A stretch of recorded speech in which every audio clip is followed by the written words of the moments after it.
Assalamualaikum warahmatullahi wabarakatuh. Perkenalkan, nama saya Jonathan Sinaga dari kelas 11 IPA 2 SMA Negeri 1 Jakarta.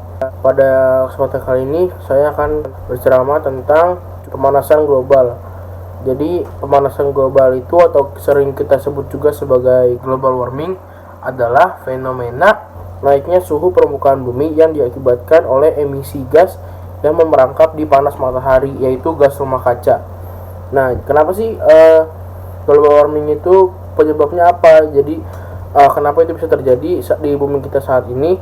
Karena banyak faktor atau banyak hal yang menyebabkan itu terjadi. Yang pertama, yang paling simpel adalah penggunaan kendaraan bermotor. Contohnya seperti mobil ataupun motor ataupun bus, truk dan lain-lain. Itu tanpa kita sadari itu juga menyebabkan naiknya permukaan suhu di bumi yang menyebabkan akhirnya terjadinya global warming atau pemanasan global. Lalu faktor berikutnya atau penyebab berikutnya adalah di saat kita merokok, itu juga tanpa kita sadari itu menyebabkan pemanasan global karena asap, ya, karbon dioksida. Nah, jadi hal-hal semacam itu merupakan salah satu penyebab kecil kenapa terjadinya global warming atau pemanasan global. Lalu apa sih penyebab lainnya? Yang lumayan besar adalah banyaknya pabrik-pabrik yang membuang zat-zat sisa atau zat-zat buang yang dapat menyebabkan rusaknya lingkungan. Jadi contohnya seperti pabrik yang membuang asap ataupun zat-zat kimia yang berbahaya langsung dibuang ke lingkungan tanpa disaring atau difilter terlebih dahulu. Lalu penyebab berikutnya adalah pembangunan gedung-gedung pencakar langit. Itu juga tanpa disadari dapat terjadinya global warming. Jadi akibat terjadinya pemenuhan gas CO2 atau karbon dioksida di atmosfer yang dapat mengakibatkan kenaikan suhu permukaan bumi yang akan menyebabkan global warming ataupun terjadinya pemanasan global, yaitu karena salah satunya itu pemenuhan gas CO2 yang di langit itu disebabkan oleh banyak hal yang tadi saya sebutkan, dan risiko yang ditimbulkan adalah yang pertama, kutub es yang berada di kutub utara itu akan lama-kelamaan mencair.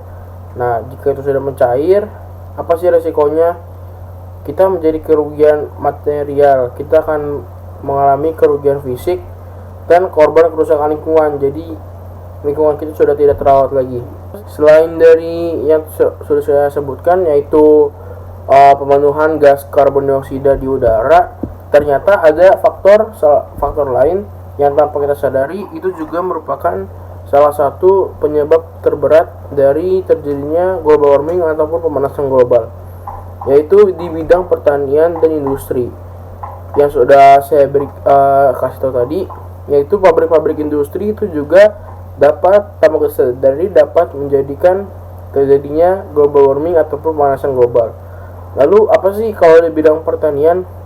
Yaitu dalam pertanian itu kita bisa menggunakan pupuk buatan atau pupuk buatan itu tanpa kita sadari dapat merusak lingkungan, dan ozon di dalam langit kita akan lama-kelamaan akan berkurang dan akan terjadinya pemanasan global. Jadi sebagai manusia, kita sepantasnya juga harus memperhatikan banyak hal yang akan terjadi ke depannya. Jadi kita jangan apapun itu jika menguntungkan bagi kita akan melakukannya. Seperti menaiki kendaraan pribadi itu akan membuat gas CO2 menumpuk di permukaan ozon, yaitu yang akan menyebabkan pemanasan global ataupun global warming. Dengan cara itu, apa sih yang kita bisa lakuin? Contohnya kita bisa menaiki kendaraan umum. Karena dengan kendaraan umum, jika kita menaiki satu mobil kendaraan pribadi, itu akan satu mobil satu orang. Sedangkan kalau kita menggunakan kendaraan umum, contohnya kita menaiki bus, itu kita akan menghemat gas CO2 yang terbuang sia-sia ke udara yang akan menyebabkan global warming atau pemanasan global.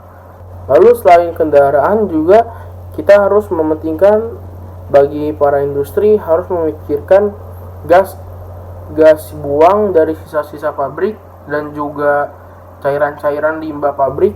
Itu kita harus saring atau kita filter terlebih dahulu agar limbah yang sudah kita buang ke lingkungan itu bisa aman terhadap lingkungan tersebut. Jangan kita memikirkan mungkin kepentingan kita pribadi masing-masing. Kita harus memikirkan faktor lain, yaitu faktor lingkungan. Lalu apalagi yang bisa kita lakukan dalam pencegahan terjadinya pemanasan global ataupun global warming adalah mulai dari sekarang kita harus bijaksana dalam menggunakan energi. Jangan kita buang-buang energi secara sia-sia, karena itu akan mempengaruhi kehidupan yang akan datang. Kita tidak tahu kedepannya apa yang terjadi dengan bumi ini, karena tanpa adanya lapisan ozon yang akan melindungi kita dari pemanasan global, itu akan terjadi pemanasan global yang akan merugikan diri kita sendiri dan kehidupan kita di masa yang akan datang. Selain manusia yang menjadi rugi akibat terjadinya pemanasan global, tanpa kita sadari banyak di dunia ini makhluk hidup yang akan merasa juga dampak atau efek dari gas rumah kaca ataupun pemanasan global.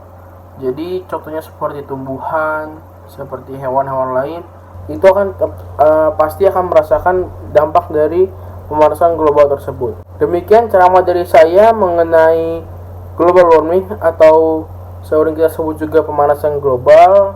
Akhir kata dari saya, mohon maaf untuk segala kekurangannya. Saya Jonathan Sinaga, pamit undur diri.